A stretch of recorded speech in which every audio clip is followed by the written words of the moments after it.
red paint. Pellar gave him a hurt look, but McCall shook his head and held the red-daubed finger up for patience. With a grin, McCall rubbed his red-tipped finger over part of his yellow snake, creating an orange blob.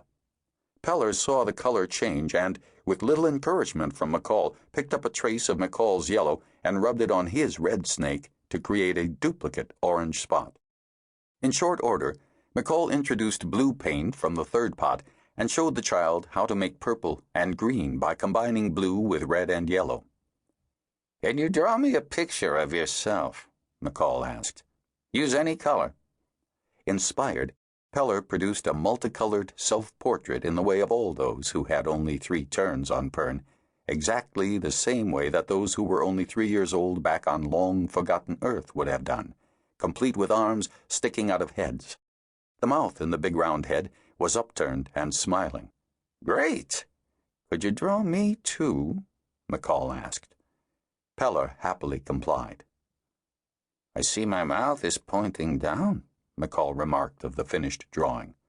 "Are you saying I'm sad?" Pellar nodded. "Why is that?" McCall asked.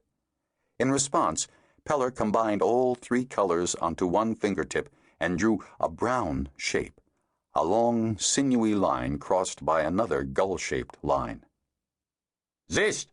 Get in here!" McCall called. Harper Zist raced inside, looking back and forth from Pellar to McCall. "Did you tell him I was a dragonrider?" "It may have come up," Zist admitted. "Did you tell him the color of my dragon?" McCall pointed to one drawing. "No, I don't think so," Zist said, examining the drawing himself. "Come to think of it, I don't think I ever knew myself." McCall grunted. He looked at Pellar and pointed at the drawing. "Is that my dragon?" Pellar nodded, eyes sad.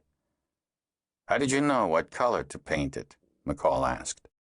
Pellar raised a paint-covered finger and gently pointed at McCall's eyes. "I want the boy to train with me," McCall told Zist. "Healing, painting, tracking, meditation, I'll teach him everything I know." Chapter 1. Sent from hold, sent from craft, whether old, whether daft, shunned for good into the wild, father, mother, baby child.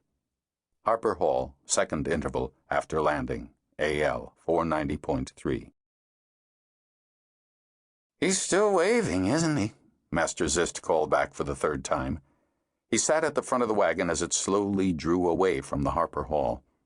The last of the winter snow covered the fields on either side of the track. Every now and then the wagon skidded as the work beast lost his footing on the hard-packed, icy snow and struggled to regain it. "Yes, he is," Kayla agreed, looking back out of the brightly painted wagon at the small figure slowly diminishing in the distance. "We couldn't bring him," Zist said regretfully. "He'd be too obvious." At least, Zist thought to himself, the lad was taking it better than he had when they had first told him their plans. Pellar had thrown a silent tantrum, had sprawled on the ground to the Harper Hall's courtyard, feet and fists hitting the ground in his outrage.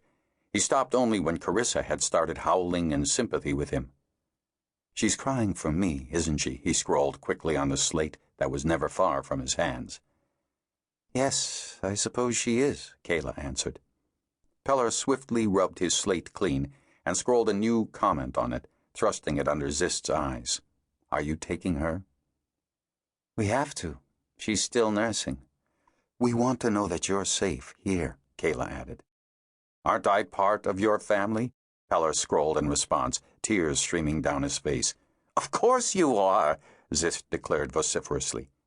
"And we need you, as a member of our family, to stay here out of trouble." "You are always part of our family, Pellar," Kayla said firmly. "You've been part of our family since we first found you 10 turns ago," Zist told him.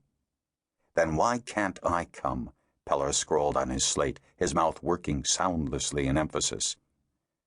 "Because we don't know who abandoned you," Zist told him, catching Pellar's chin in his hand and forcing the youngster to meet his eyes.